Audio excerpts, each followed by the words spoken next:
I've told you this story before, but a good story is worth repeating. When I was around age 18, I read a book that changed my life, and no, it wasn't 100 things that changed my life in that book, but a single quote which goes like, "If you want to become who you are not, you have to do what you have never done." This quote is simple or even a common sense, yet it influences the way I see the world ever since then. Up till today, my mind always works in terms of give and take, sacrifice and gain, giving up and getting back.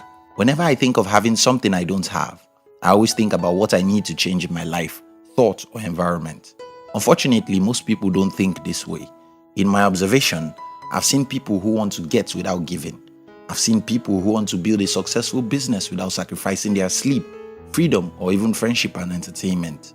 I've seen people who want a new life, but they don't want to change their lifestyle. This, I think, is one of the reasons why most people fail in life. So let's talk about the world right now. If you have to become a better or richer individual in the next 12 months, this video will suggest 3 things you have to do to become richer. If you're an entrepreneur or a business person, we specially invite you to join our motivational channel, which was designed to give you daily inspirations so that you will have the strength to pursue and achieve your most important dreams. We call this channel Hunt TV, and you can join in the description box. 1. Stop living as though you have a government. I grew up in a developing country where my father was a local politician. He never held any elective position because he is illiterate, but he loved politics as much as he loves his eyes. I often hear my father and other people complain about the government. I probably believed they were right because I was much younger then. However, when I grew older and noticed what happened from one government to another, I discovered that the government wasn't there to solve anybody's problem, but to talk about it. When it comes to your problems, politicians know how to talk about it because most of them are orators. However, when it comes to solving your problems, I'm sorry, you're on your own. Today, whether I listen to people or read the online comments, it's all the same. Most people blame the government for their woes. This is called victim mentality. This is what you do when you think you are powerless. Fortunately, you are powerful. Only if you make up your mind to use your power. About 12 years ago, I decided to be free from depending on the government or I die. It was a simple decision. I just wanted never to have to wait for the government for anything. Yes, it was the toughest journey of my life, but today, I'm not accountable to anyone, nor do I expect any human being to do me a favor or help me out. Look at what is happening around the world right now. The government of my state, for example, decided to distribute foods to the people who are locked down at home, and they started distributing to these people the food that's not even enough to make them live a single day. That's how far the government can go. I know so many people will watch this video and think I'm stupid. Why do you say we shouldn't depend on the government? Don't they collect our taxes? Aren't they supposed to be responsible for their citizens? Well, you have some good points, but I don't live my life with such a mentality. I don't wait for the government to help me because they ought to. I go for whatever I want and make crazy sacrifices to get it if need be. It's about pride and being human. You have that pride and dignity inside you. Your life is more precious than to leave it expecting the government to rescue you because the government would never do. Stop living as though the government is your father who cares about you because that is not true. 2. Stop hating the rich. The richest man in my country is also one of the most hated.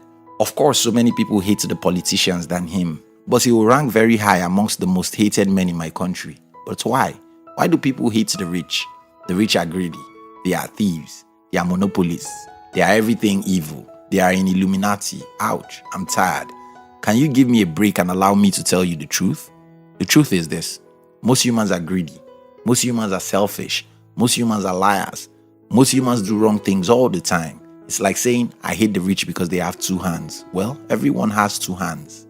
This isn't to justify evil, but to put it in the right perspective. There are honest, wealthy people, and there are dishonest, poor people everywhere. There are generous and righteous rich people, and there are evil, stingy, poor people everywhere. The problem about hating the rich is that you can never be rich because deep within yourself, what you are saying is, money is evil. I can't have it. This is what I do. I don't judge people based on their financial status. If someone is successful or wealthy, I'll learn a few things from him and avoid whatever is unrighteous about his life. It's like eating fish. You send the fish to your throat but throw away the bone. I've read the biography of Steve Jobs, for example. While I could pick 1 or 2 great things to learn from his life, I could also tell you 1 or 2 things I wish I never do in my life which Steve Jobs did. That doesn't make me a better human than him. I just won't do what he did. That's how you should look at the rich. They are humans, greedy, dishonest, and selfish, just like you and I. But they are also great people and have done great things most people will never do. Don't hate them for being humans, or you would unconsciously hate money.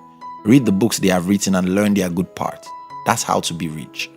3. Stop living as though money isn't important. I don't know, maybe this is peculiar to my country or where I live, but I've seen so many people who think money isn't that important. The irony of this matter is, when there is a crisis or the landlord threatens to evict, or their children need money for school, these people who often hate those who pursue money eventually run to the same people for help. This is my philosophy about money. It's like oxygen. You don't need too much of it, but if you don't have enough of it, you will be in great crisis. This is how to be rich. Have a great desire for wealth. I don't know any one of us who wouldn't block anything else to look for oxygen if we're responsible for looking for it. Since you know that you will die without oxygen, if you must create oxygen, you read 100 books, work 24 hours every day, and make every humanly possible sacrifice to get oxygen. I tell you, money is the next most important thing after your relationship with God and oxygen. Have a strong desire for wealth. Have a little holy desperation. Don't cheat, lie, or kill for money, but learn, read, and study about how money works and sacrifice any worthy thing to be financially free. Stop expecting the government to help you. They are reputable for disappointing people like you. Stop hating the rich. Stop judging them. Know that they are as evil as most humans, but they also have some good lessons you can learn from. Have a strong desire for money and be willing to make righteous sacrifices to have enough money. Like oxygen, you don't need too much money, but if you don't have enough, you will never be happy.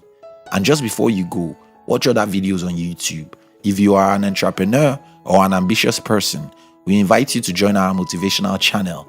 The objective of the channel is to give you daily inspiration so that you will have the strength to pursue and achieve your most important dreams. We call this channel Hunt TV, and you can join in the description box.